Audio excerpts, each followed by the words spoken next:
여러분 안녕하세요. 자, 오늘 얘기는요, 바로 전 시간의 얘기 계속 이어서 말씀드리겠습니다. 전 시간에 그런 얘기 했습니다. 제가 지향하고 있는 농업 목표, 방향, 농업 생산의 기준에 대해서 말씀드렸습니다. 바로 유해적 요소가 노출이 없는 지속 가능한 안전한 농산물이고 첫 번째고요. 두 번째가 흑영양 생산이란 말씀 드렸습니다. 세 번째가 많은 양 생산이란 말씀 드렸습니다. 되게 이 세 가지를 맞춰서 생산하기는 되게 쉽지는 않습니다. 현재 보면 되게 뭐 99% 농업이라 할 정도로 많은 생산을 하고 있습니다.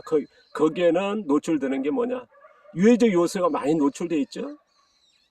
뭐 농약이라든가 제출 등의 비닐사유나 토양 유시라든가 이런 것들 수많은 게 노출되면서 다수학 생산하고 있습니다.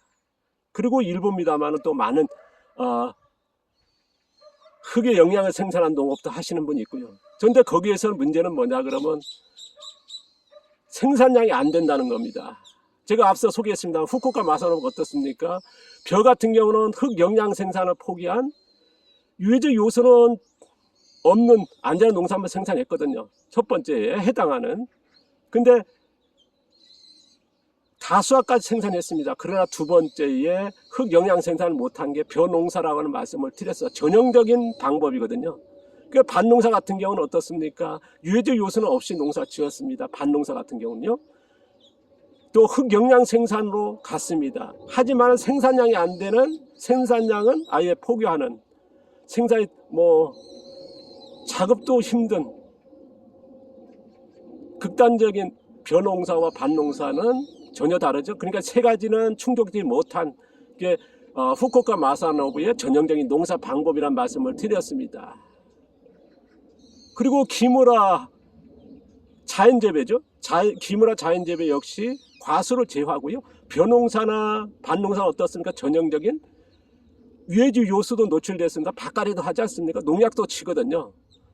우리가 친환경 농약입니다만은 미생물 같은 거 뿌리고 그 다음에 어떻습니까? 친환경 농약이라 해서 뿌리거든요. 그런 것들이 있는 것들이 유해적 요소에 해당될 거고요. 그리고 생산량이 맞춰 있습니다. 왜냐 밭갈이하고 퇴비를 쓰니까요. 그러니까 흙 영양 생산을 안 하는 그러니까 두 가지를 이루고 있죠. 그리고 자연농에 가하겠지 하면은 어떻습니까? 아마 후쿠오카 마사노마 기무라의 아마 버전보다는 훨씬 아마 진일보한 유해적 요소 없으면서 안전한 농산물 생산하면서 또 흙영양도 생산했습니다. 그 다음에 많은 생산했지 않습니까? 벼농사 같은 경우는 확실하게 이거에 대해서는 이제 공개되고 있거든요. 후쿠오카 마사노마도 기무라도 공개되고 있고 역시 또 가하구치도 정확하게 공개되고 있습니다. 하지만은 문제는 뭐냐 그러면요. 다수학의 생산은 확실하게 높습니다. 그러나 흙 영양 생산이 여지가 있는데도 왜냐하면 흙 영양 생산을 담긴 담습니다만은 질소, 녹색 유기물 내서 빨리 키우는 방향으로 다수학 원리 쪽으로가 절대적으로 지향해버렸습니다. 그러니까 그 균형이 후쿠오카 마사노부에서 기무라에 비해서 진일보합니다만은 거기에서 그런 요소가 부족하는 조금 저는 누구한테 그렇게 가하구치에 정말 좋은 방약이긴 하지만은 권장하지는 않습니다. 그리고 또 하나 치명적인 건 뭐냐 그러면 엄청난 노동량과 노동 강도입니다. 그리고 밭농사 같은 경우는 그냥 흙영양 생산이고 다수학 생산은 못 되는 거죠. 그게 아마 밭농사의 가하구치의 자연농에 그런 게 있을 정도로 지금 기술을 찾는다는 건 대단히 어렵습니다. 유해적 요소는요 나와 있는 거기 때문에 어느 정도 제가 계속 공개했으면 그렇게 가능합니다. 농약을 안 친다 그러면 어떻습니까? 병해충 발생을 줄이는 갖가지 거기에는 어떻습니까? 경작에서부터 밭간을 어떻게 할 거냐 그다음에 비료 사용 그거에 따라서 전혀 달라지거든요.